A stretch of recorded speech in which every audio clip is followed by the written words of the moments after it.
See me where you're here on Prime Morning. Good morning to you. If you just joined us here on the show, you're most welcome. That insightful conversation about e-levy. I'm sure by now you know where you stand, whether you're paying or you're not paying, or if you're paying, how you're paying it, and charges applied, where exactly it's going, and all of that. Before coming through with that here on the show, we're still, have to be talking about some issues about relationships. I don't know about how e-levy is contributing to your marriage in terms of, sending money and withdrawing money. Your husband is complaining in the house. He's not excited about the way things are going. He's been deducted, and he's angry right from the office. He gets into the house with the anger. And you have to deal with it as a wife. I'm sure a lot of you are going through so many things. And by extension, if your in-law is not even happy about the e-levy thing that is going on right now, if you're not careful, it's going to actually affect your marriage one way or the other. Because she's coming to visit, and she's bringing the pressure of e-levy to the house. How do you deal with some of these things anyway? That's the conversation we began sometime last week on our relationship talk, which of course has to do with dealing with spouses, with in-laws as a spouse in marriages. And of course we have Reverend here, Reverend Daiwell Ampetu Boateng is a life coach, and he's been helping us digest that situation. Last week he was here to tell us what we're supposed to do and what we're not supposed to do as spouses, especially when you have in quotes, Marijata in-law coming to the house to spend a few days. Rev, good morning and welcome. Thank you. I hope you're good. Good morning. I'm great. Good. What side of e-levy did you wake up this morning? From the good side or the bad side? I have not really experienced it. Rev has not done any transaction yet. A rebel but timing. I've not really experienced anything, but I think I had my best of education when MFR. A lot of things have been opened, yes. Yeah. Because I was very terrified transferring money from my account to my Momo account. Yeah. Yes. And I pray we'll come to understand it. That's the best thing. The understanding be the issue. It will take time because right now. But the thing is, whether we like it or not, it has come to stay. In fact, we were paying actually. Yes. Yes. So it has come to stay. But what really moved me was the man who actually spoke about the 50, The 50. That's where the problem is. That's serious. It's too small, And he was even angry because I think the GRA was taking more than the telco. And well, it's it. We'll get there. Yeah. We'll get there. But this morning, we're just by getting into that conversation. Please send us your messages. We'll be more than glad to read from you. If you have a situation in any of the conversations that we're about to have, and we're talking about dealing with in-laws as a spouse, I'm sure lots of us out there are going through, one form of issue or the other with our, in-laws. Sometimes it can be a bit problematic. Sometimes they can be very nice. How to deal with all of these things. So we're here to talk about it. But Rev, let's recap quickly the very last thing that we spoke about last week. Okay. All right, and then we'll move on. What was exactly what we're looking at last week? The very last thing we spoke about. So the last part of last week was actually on the account that. With the in-law, if you have an issue with your in-law, or probably there was a little misconduct in any way, how do you resolve that issue? So I think I suggested that the best way to go about it is just as you deal with your parents. When you have issues with your mom or your dad, you go broken to apologize to them, and then you solve the thing amicably. So I think it's the basic thing we held last week, yes. Let's look at it from, moving on from there. Sometimes you apologize. Yes. Sometimes when you have a very difficult in-law, one way or the other, you may have to do the extra. Okay. If you're not in the position to do the extra, how do you go about some of these things? Is there a need for you to maybe, if it was the woman that is going to apologize to the in-law, or maybe the husband's mother, do you have to go drag in your husband so you can go and apologize, especially when you're going to do it yourself once, and the woman seems to be a bit difficult in understanding that you're really remorseful about what happened and you want to apologize. We have difficult in-laws like that, who will tell you, no, they want you to pacify them. Like, they want to get to a certain point where they know they've stretched you. and maybe you're not the type. How do you go about that? You see, I think I was talking about some few things last week, and I said that dealing with issues like this is actually started from the onset of the relationship. Okay. You see, you get to the home, and I told Rosalind that you need to know who you're going to deal with, because you're not just getting involved with a man, okay, or the woman. You need to know who you're going to deal with, and you need to try your best to know them better.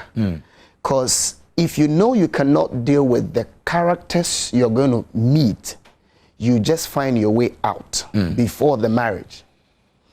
But if you are ready to deal with the characters you're going to meet, then you know that you get yourself prepared for that. What do I mean? Getting into a relationship, the man comes in to propose to you. Then you say, okay, I want to think about it. You think about it, then you accept the man. After accepting the man comes in to tell you, I'm steadying you. Okay. In as much as the man is steadying you, you must know that it's a dual consent. You are giving your consent, and he also proposed. So you are involved here. If it comes to issues of sexual issues, you say consensual. Similarly, when it comes to proposals and stuff, it's consensual.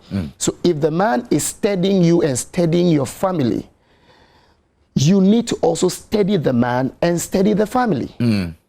Know what you're beginning for. Know what you're apt for.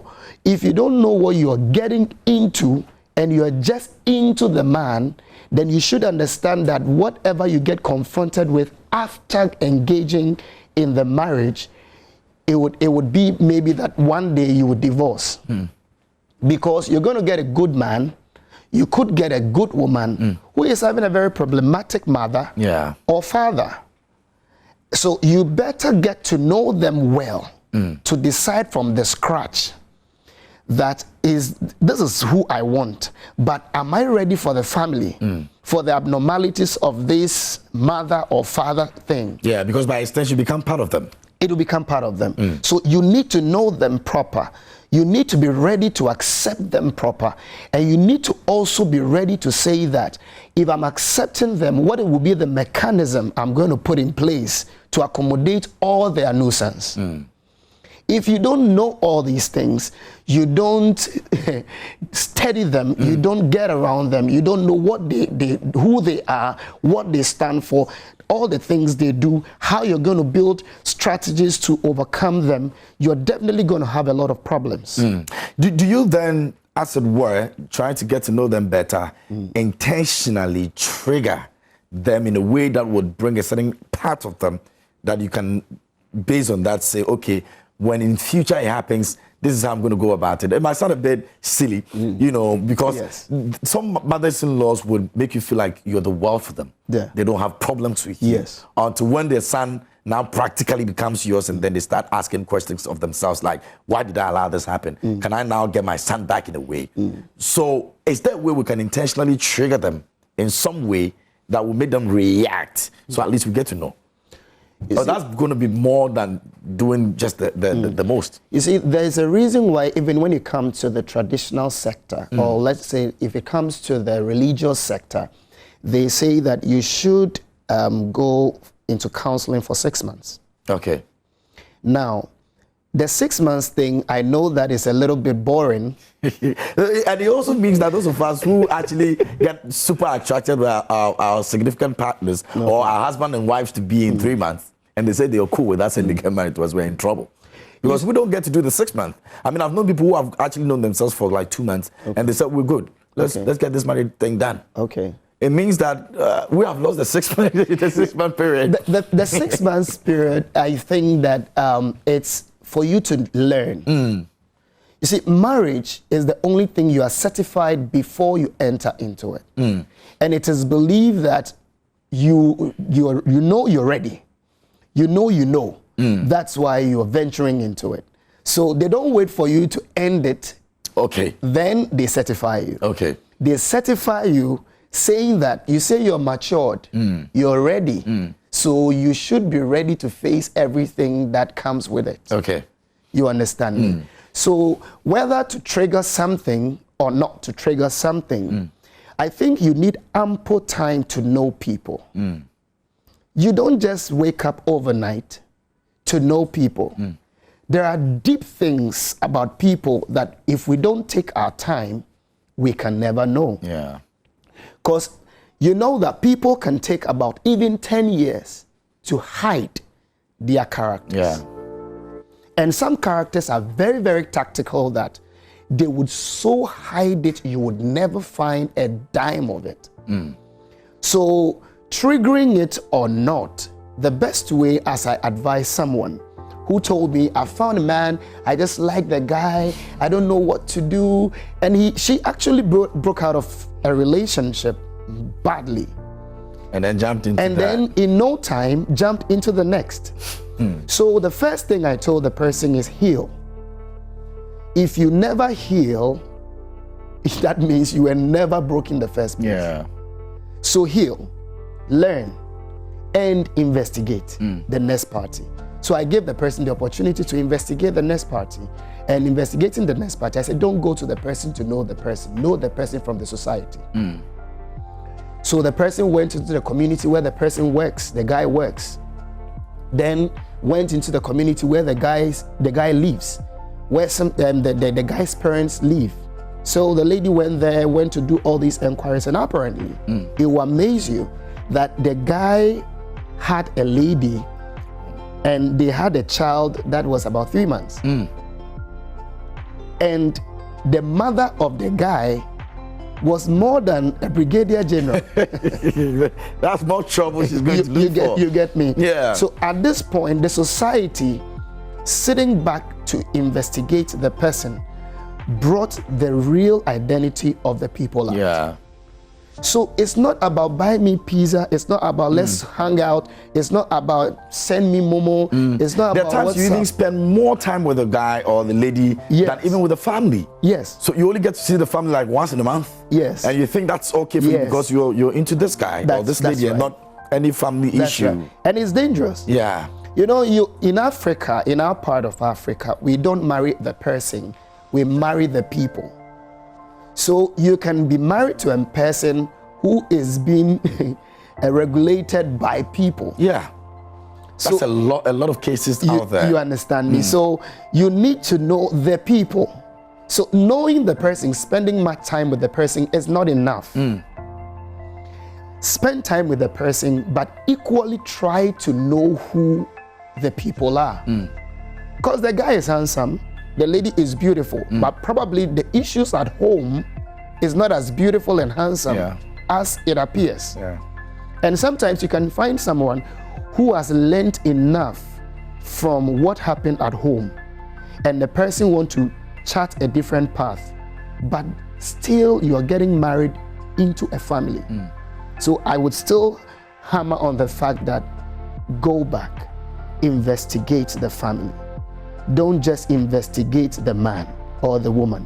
Know the family, know what they stand for, know who they are, know the mother's attitudes, know the father's attitude, know the siblings, and then you can decide whether or not you want this is where you want to be or not. All right, so that's what we're talking about today, dealing with in-laws here on our relationship talk today. We have Reverend Darrell Ampadu-Boateng, and he's helping us, get into this issue. You can send your messages to us. Hopefully, we're going to open the phone lines for you to also join us with your thoughts and comments. If you're in a certain relationship right now and the mother seems to be a problem already, Reverend is here to actually answer to that for you, so you can ask your questions for him to get that answers for you, the answers that you need. Now, we're talking about some very exciting stuff that is happening here with Joy Prime, and we're looking at the fact that mothers have to be celebrated, and you all know that Mother's Day is just around the corner. This weekend, we're going to celebrate our mothers, all right? So, the spouses,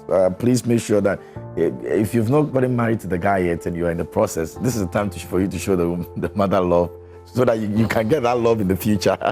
back.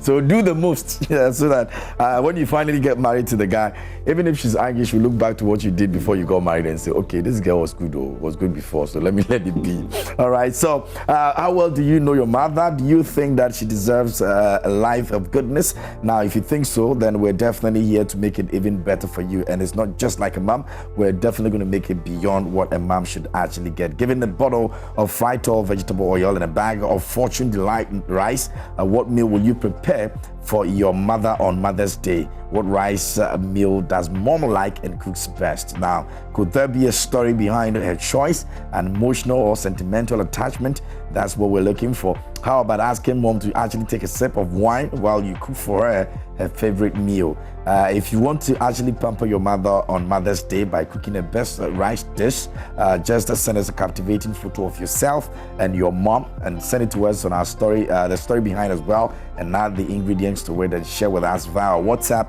055-157-5757 and simply keep watching Joy Prime. You might want to be picked for that awesome experience. We'll give you a call and we'll move on to the next steps once we give you the call. Now, you can also stand a chance of getting other amazing gifts for her. Cook for Mama is brought to you by Frytol. You deserve a life of goodness, a vitamin fortified oil within the creator, and we're making it happen. Now, your restaurant is also food. Is the ingredient that is bind us all together, and we're definitely going to make it a Yua restaurant. And Mobile Doctors Ghana Limited also says Ghana's doctors at your homes and at your offices as well. Cook for Mama, because she deserves a life of goodness. So this is very simple. All you need to do is to send us a message or a photo of yourself and your mom. Tell us what rice your mom likes, if it's jollof, tell us about the ingredients as well. And we might just show you and mom that love that she deserves, all right? So you can actually cook for mom, while she's sipping on some wine. I mean, it's going to be an interesting one. I'm looking for a mother that I'm going to cook for this Mother's Day anyway. So yeah, hopefully we'll get that on the weekend. But it's a great conversation over here. I so love this. Now, let's look at ways that we can change certain narrative, about certain mentality some mothers-in-laws or fathers-in-laws, for that matter, have when their children are getting into marriage. Now, it's more or less had to do with the fact that we're giving somebody with so much love away than we are accepting someone who is coming in to also equally love our daughter or our son. So the battle has always been that, why should I let the person go, and visiting the person becomes a problem because there's going to be a bit of restriction. They have their own lives to live and all of that. Let's talk to the mothers. Should they also understand that it's not just by giving someone away, but it's someone also coming to love your daughter dearly, just the way you love your daughter? I think it's not all sons and daughters who fathers and mothers actually react that way about. It's only the children who are responsible. They are the people the parents are really bonded to.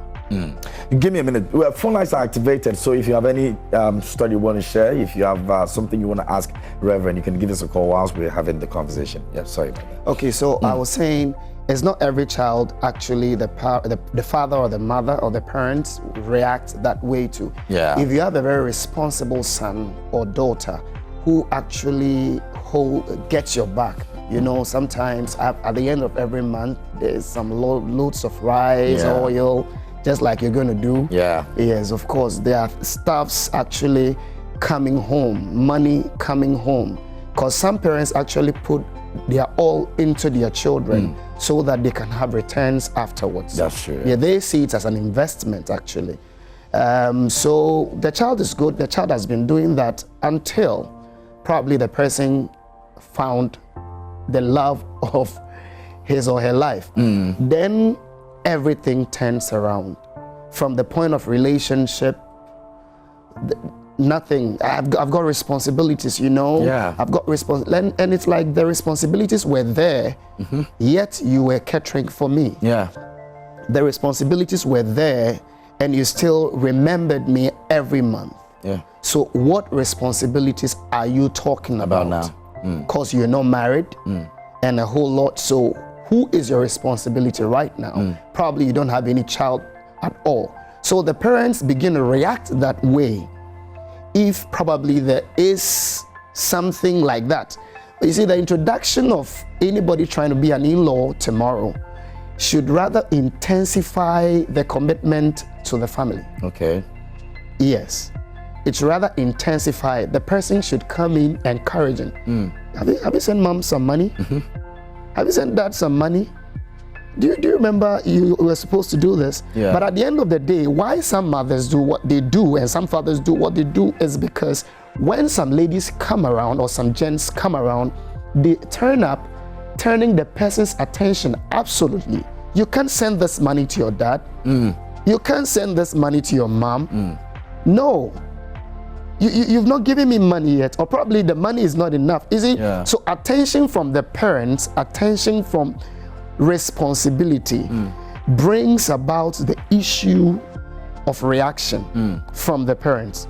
So to the mothers and the fathers, some of them, they are like that, but some of them, it's a habitual thing. Yeah. Yes, but to them, I would say that your son or your daughter is not absolutely getting away from home, but they are just a minute away from home. But in this context, someone is holding your responsibility, and it is just a relief for you. Yeah. Because you would not have to cook for him again, and someone is going to do that for him. You would not have to wash for him again. Someone will do that. So it's a moment of rest for you, the mother-in-law. It's a moment of relief for you, the mother-in-law. It's a moment to tell you that at this point, someone is lifting a weight off my shoulder. So I need to rather give the person a push. Yeah, that support. Yes. Encourage the person, rather call the lady closer or the gentleman closer. Let them know who these people are, the person they are in love with. Know their soft spot. Let them know, this is my son. I have been with him for maybe 25 years. I have been with him for 30 years, for 40 years. And this guy, that is how he is. It makes it even easier for the woman to even go about handling your son for you. That's right. And it also creates that bond between the in-laws. Yeah, because then the girl will be coming to you almost every time to sit with you. And that's the way you can also bond as well. That's right. You'd have that rapport, talking with each other and all of that. So it's there. It's there. So if they rather consider anything of that caliber, I believe that is going to be a help to them. They should calm down. They should know that the person, your son, or your daughter, is not falling in love with Jezebel or some kind of Ahab or something. This person is in love with the love of his or her life. Awesome. Give them the space. Let them share love. And that is the best thing you can ever offer as a parent. Awesome. And I was going to take your last point, but it looks like this is a better wrap-up for the conversation today. And Rev, we're grateful that you're able to join us. Last week, Reverend was here, and today he's here again for us to wrap it all up with the issue of in-laws and spouse and all that. Rev, how can people reach you for counseling? How can people, get to connect with you? I mean, this incredible thought. Okay, you can connect me on my church platform, that is Safe Place Chapel. And on Facebook, you can connect with me from there. And also on my personal platform, Facebook, Daiwel Boateng. Okay. You can get me there. And you can also call my telephone number. Sure. 0548 923959. 0548 923959. And we can talk. Great. All right, so that's Reverend Daiwel Boateng speaking to us this morning here on our Relationship Talk, and that will be a wrap for this morning's Prime Morning here on the show. Happy birthday going out to you, Abishai. It's your birthday today. We wish you well. He's a sound man over here with the team as well. We celebrate you today. God bless you. Many thanks to you for watching. We're grateful that you're able to make time with us here on the show. God willing, tomorrow we're back again for the Thursday edition of Prime Morning. The MFA at the team, Rosalind Felix, myself, we're going to be back here on the show. You might as well want to also stay tuned and keep watching Joy Prime. Until then, please do good and communicate. Thanks for watching.